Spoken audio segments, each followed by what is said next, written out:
के बुला दो तनी अच्छे से दिखवा दिहल जाओ। तो आज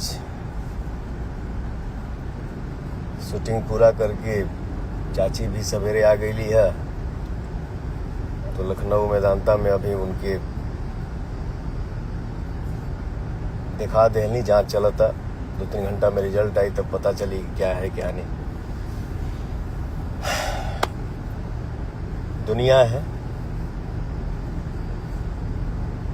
संघर्ष ही जीवन है, सामना करना है।